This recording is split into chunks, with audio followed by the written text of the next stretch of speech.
entender e mensurar o tamanho da iniquidade do povo antediluviano. Imagina, Deus exterminou toda a raça humana, salvo 8 pessoas. Imagina o tipo de iniquidade que eles cometiam. A Bíblia diz que ele foi pregoeiro da justiça. Ele começou a pregar: haverá um juízo sobre essa terra e virá em forma de dilúvio. Qual foi a resposta do povo para a pregação de Noé?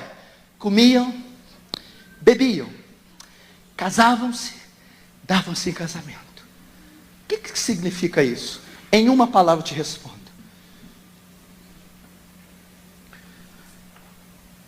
indiferença. Jesus está dizendo: a minha volta será marcada por uma indiferença total. As pessoas estão um pouco se lixando para Deus, pouco se lixando para a Bíblia, pouco se lixando para Cristo. Indiferença.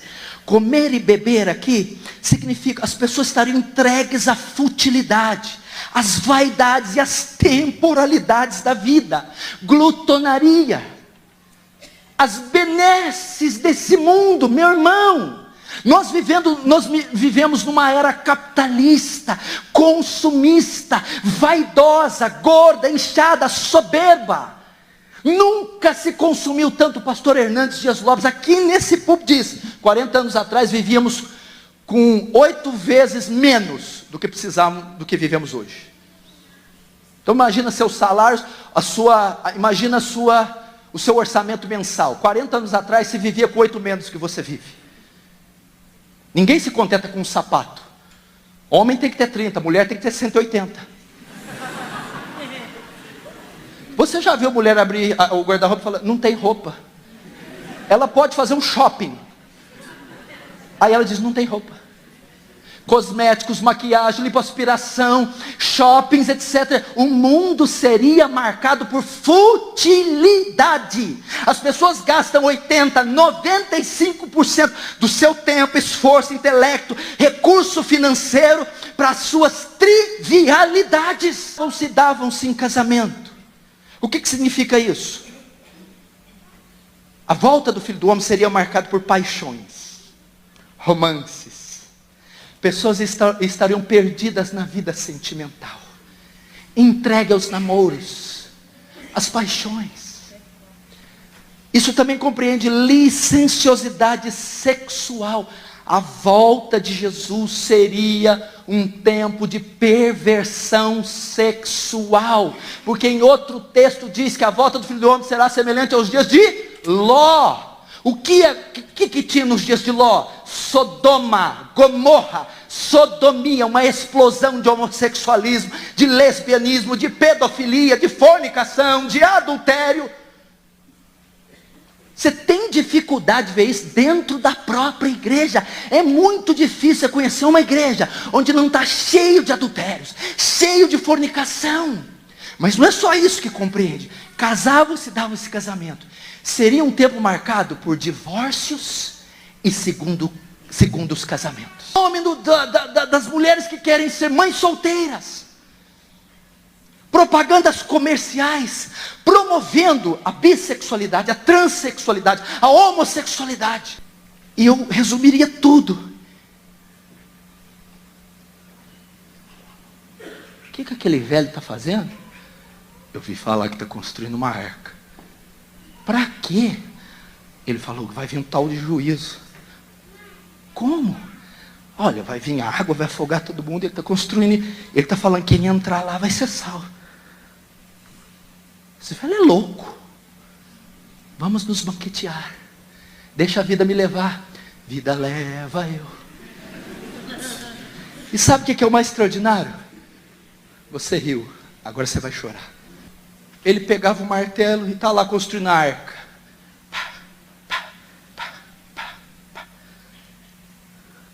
A arca servia de quê? Era um testemunho da misericórdia de Deus. Vai vir água, juízo, vou matar todo mundo. Mas eu sou um Deus misericordioso. eu estou preparando uma arca. Pá, pá. Quem entrar vai ser salvo. Sabe o que o povo fez? Dane-se essa arca. De que a arca é feita? De quê? Madeira. A madeira foi o testemunho da misericórdia. 2000 anos atrás, naquela haste de madeira, ele foi erigido. 2000 anos depois, as pessoas estão ignorando este sacrifício. Jesus disse que elas não iriam se importar com o Evangelho, elas iriam desprezar o Evangelho, elas iriam desprezar a morte sangrenta e a ressurreição de Cristo, o único e definitivo ato de misericórdia. Elas não querem o Senhor, elas não querem o Salvador, elas não querem as Escrituras, elas rejeitam o Filho de Deus. Meu irmão, você quer saber? Pergunta para mim, pastor, qual é o maior pecado que um homem pode cometer? Você diz a blasfêmia contra o Espírito Santo. Não, esse é o pecado sem perdão. Qual é o maior pecado? O maior pecado que você que está aqui pode cometer é rejeitar a oferta da salvação, é rejeitar a cruz de Cristo, é rejeitar o Evangelho. Foi isso que os antediluvianos fizeram, e foi isso que Jesus disse que a nossa geração faria. Eles não deram ouvidos para Noé, eles não deram ouvidos para a pregação de Noé, eles não deram importância para a arca. As pessoas de hoje, você já viu sua mãe, seu pai? Você já viu São Paulo, Salvador, Rio de Janeiro? Você prega, evangeliza, dá um CD, uma Bíblia, programa, rádio, TV, e nada. Não, eles não esboçam uma reação sequer. Eles estão comendo, bebendo, casando-se, dando-se casamentos, engordando-se, embelezando, pecando aos montões. Jó diz que essa geração bebe iniquidade como se fosse água. Até o dia que Noé entrou na arca. Olha só o 39, já estou acabando, deixa eu ver aqui, ai. Eu pus um cronômetro aqui, uns minutinhos.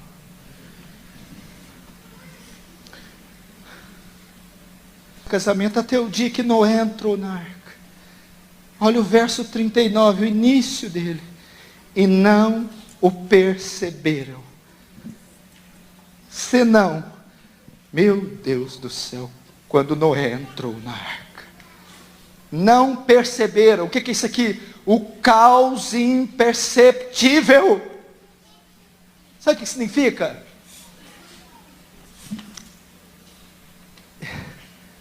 Eles comiam bebida, davam os casamentos e não perceberam. O que eles não perceberam? Presta atenção.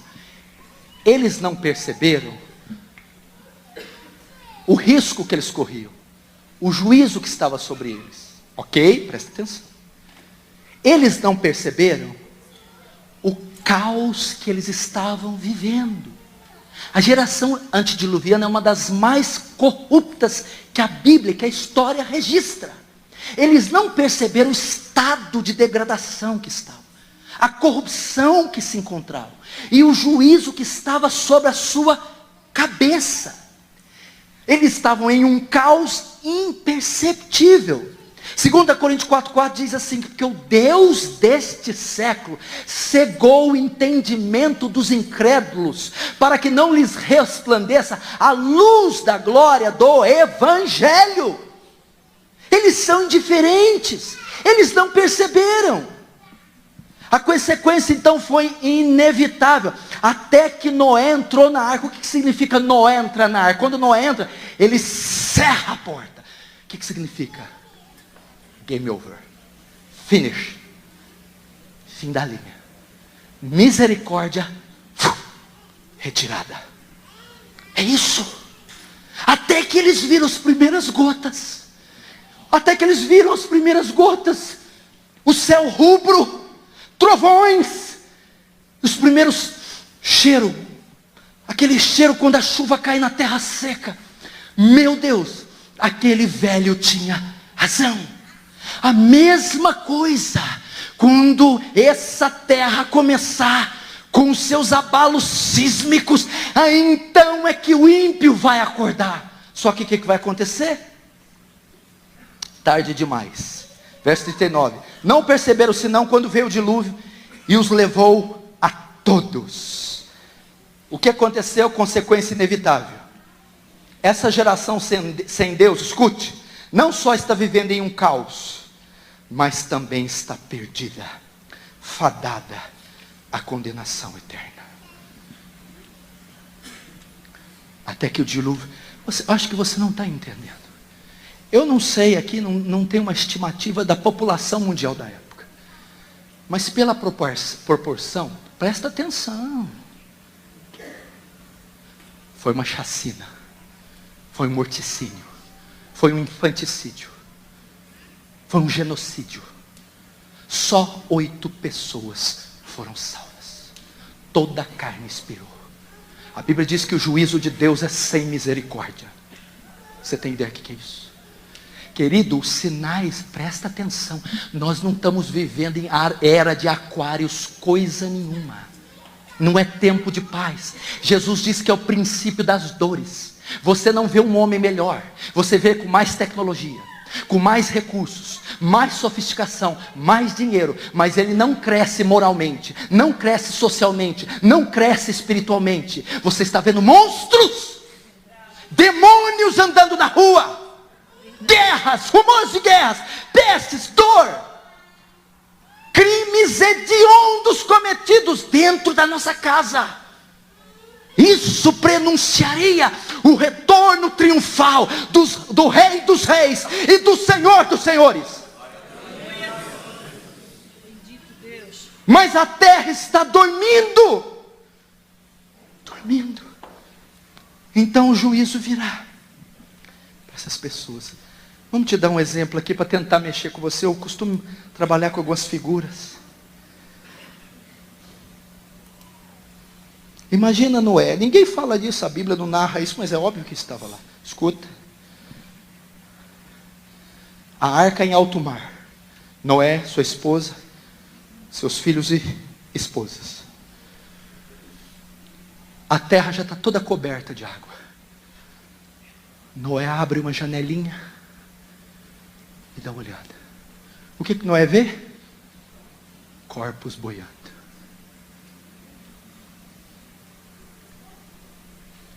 Vamos trocar de lugar. Coloca você na arca. Abre a janela. E você diz: é minha mãe. É meu pai. É meu filho. São meus irmãos. Você está entendendo? O caos imperceptível. Sem Deus. É igual dormir morrendo. Ninguém viu, ninguém sentiu, ninguém sabe o perigo que corre. Nem por isso deixa de morrer.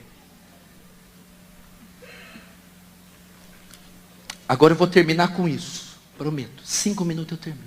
Qual é a saída para esse povo que dorme, come? Eu não sei, hoje é segunda, hoje é terça. Aqui ainda tem. Mas a hora que chega quinta, sexta, sábado. A hora que vai chegando 6, 7, 8 da tarde. Os motéis abarrotados. A Cracolândia abarrotada. As biqueiras. Assassinatos. Crime. Terror. Adultério. Estupro.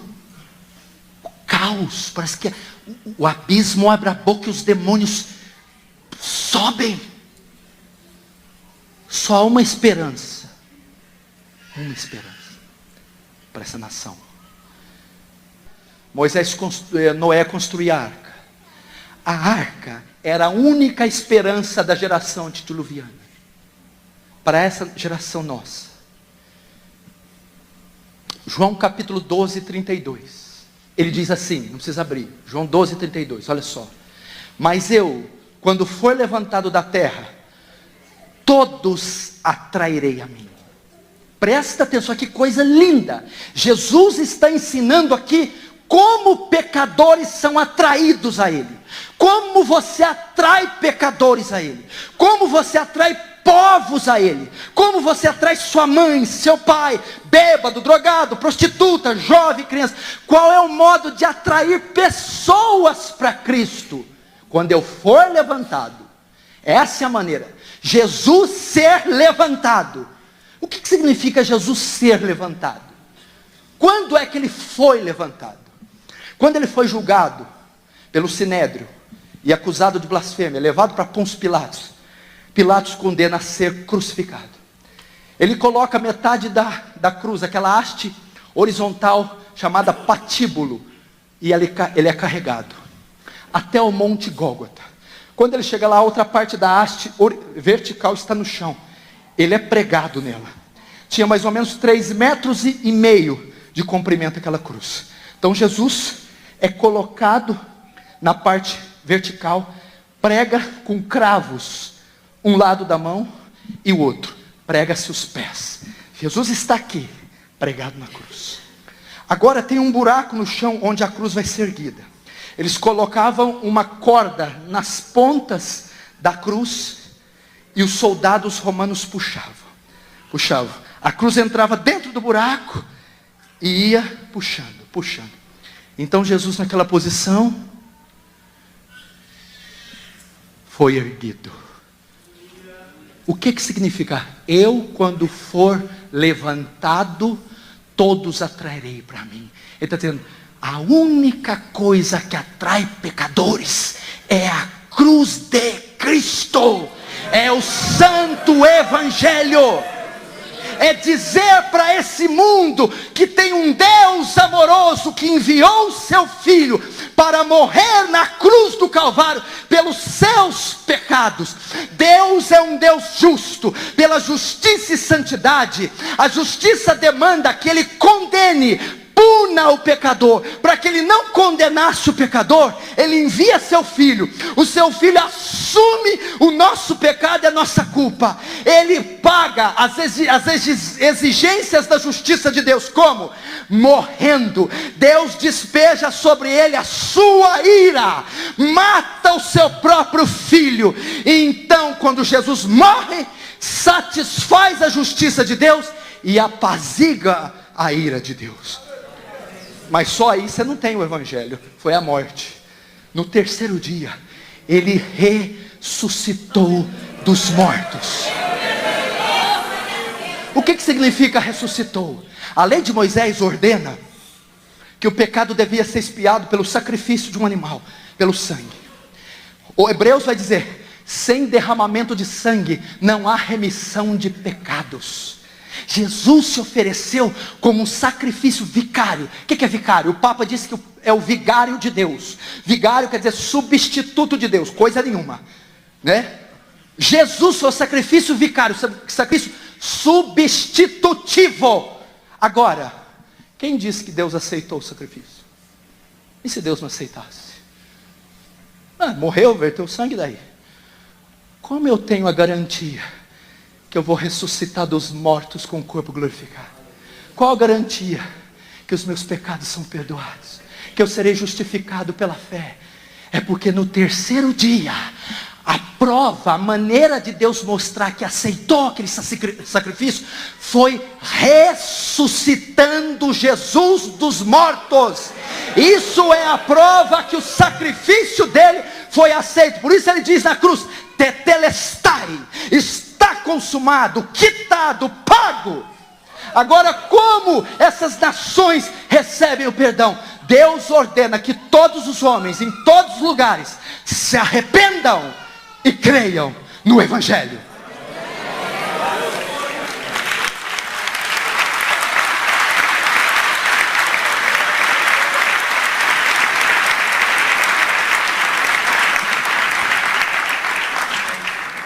Meu irmão, terminando. Eu, quando for levantado, todos atrairei a mim. Quando que ele foi levantado? Escuta. Quando o soldado romano puxa a corda, ele é erguido. Quem ele vai atrair? Pilatos mandou pegar uma placa estava escrito Jesus de Nazaré, rei dos judeus, em 3 línguas: hebraico, latim e grego. Por quê? Eram as 3 línguas mais faladas da época. O hebraico, a língua dos judeus. O latim, a língua oficial do Império Romano. O grego, a língua universal, o inglês da época. Então, quando ele for levantado, todos atrairei a mim. Foi levantado na cruz. A placa com as 3 línguas. O que significa aquilo? Isaías diz assim, Isaías 45, 22. Olhai para mim e sereis salvos, vós e todos os termos da terra. As 3 línguas fala do alcance da salvação. Aleluia. Povos, línguas, tribos, raças de todas as épocas. Jesus verteu o seu sangue. Jesus derramou o seu sangue para aqueles que ele escolheu, para que o sangue alcançasse todos estes. Gregos, romanos, judeus, gentios, bárbaros, de ontem, de hoje, de amanhã, todos que olharem para a cruz, quando ele for levantado, todos atrairem quem? Quem olhar para ele com fé, com arrependimento. Olhai para mim vós e todos os termos da terra, e sereis salvo. Lance sua esperança na cruz, lance sua vida na cruz. Pastor, mas eu já sou salvo, é minha mãe que precisa. Ok. Filipe, quando achou o Messias, chegou lá para Natanael. Eu encontrei aquele de quem Moisés e os profetas falaram. Quem ele é? Jesus de Nazaré. Aí Natanael, pode alguma coisa boa vir de Nazaré? Sabe o que Filipe responde? Vem e vê. Sabe o que você vai fazer? A cruz está lá, erigida. Você vai chegar para tua mãe. Mãe, vem e vê. Pai, vem e vê. Filho, vem e vê. Prostituta, bêbado, drogados, paulista, santista, vem e vê o quê? O santo evangelho de Cristo, a morte de Cristo, a ressurreição de Cristo. A igreja fica de... Mostra a madeira para eles, o Cristo erguido, e eles se converterão. Amém? Amém. Vamos fechar nossos olhos e encerrar.